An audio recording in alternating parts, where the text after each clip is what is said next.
ನೀವೇನಾದರೂ ಇಂಥ ಸ್ಥಳದ ಬಗ್ಗೆ ಕೇಳಿದ್ದೀರಾ? ಇಲ್ಲಿಯ ಹುಡುಗಿಯರು ಮದುವೆಯಾಗಲು ತುದಿಗಾಲಲ್ಲಿ ನಿಂತಿರುತ್ತಾರೆ, ಆದರೆ ಅವರಿಗೆ ಇಲ್ಲಿ ಯುವಕರೇ ಸಿಗುವುದಿಲ್ಲ.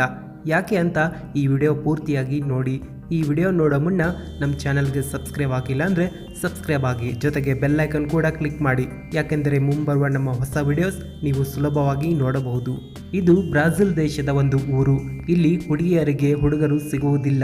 ಬ್ರಾಜಿಲ್ನ ಈ ಊರಿನಲ್ಲಿ 18ರಿಂದ 30 ವಯಸ್ಸಿನ ಹುಡುಗಿಯರು ತುಂಬಿಕೊಂಡಿದ್ದಾರೆ. ಸುಮಾರು 600 ಮಹಿಳೆಯರ ಜನಸಂಖ್ಯೆ ಇರುವ ಈ ಊರಿನಲ್ಲಿ 300 ಕನ್ಯರಿಗೆ ಕೂಡ ಮದುವೆಯಾಗಲು ಹುಡುಗರು ಸಿಗುವುದಿಲ್ಲ.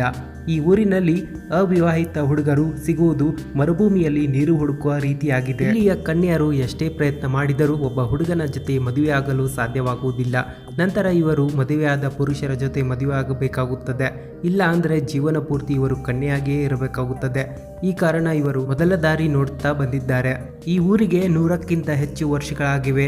ಆದರೂ ಈ ಊರಿಗೆ ಹೊರಗಿನ ಜಗತ್ತಿನ ಯಾವ ಸಂಪರ್ಕವೂ ಇಲ್ಲ. ಹೆಚ್ಚಾಗಿ ಊರಿನ ಕನ್ಯೆಯರ ವಯಸ್ಸು 18ರಿಂದ 30 ಇದೆ.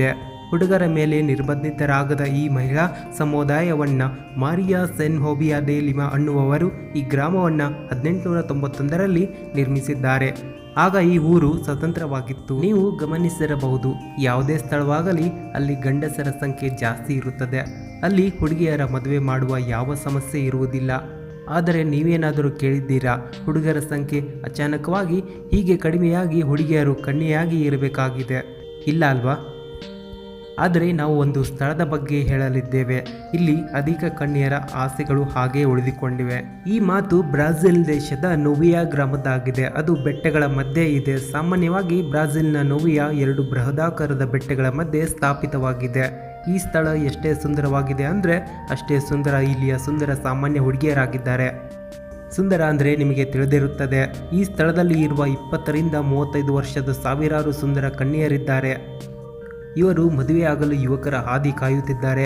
ಆದರೆ ಮದುವೆಯಾಗಲು ಅವರಿಗೆ ಯಾವುದೇ ಹುಡುಗರು ಸಿಗುತ್ತಿಲ್ಲ. ಸ್ನೇಹಿತರೆ, ಈ ವಿಡಿಯೋ ಬಗ್ಗೆ ನೀವೇನಂತೀರಾ? ಕಾಮೆಂಟ್ ಮಾಡಿ ತಿಳಿಸಿ. ನೀವೇನಾದರೂ ಈ ಊರಿಗೆ ಹೋಗಿ ಈ ಹುಡುಗರಿಗೆ ಸಹಾಯ ಮಾಡುವೀರಾ? ಈ ವಿಡಿಯೋನ ಲೈಕ್ ಮಾಡಿ, ಶೇರ್ ಮಾಡಿ. ಧನ್ಯವಾದಗಳು.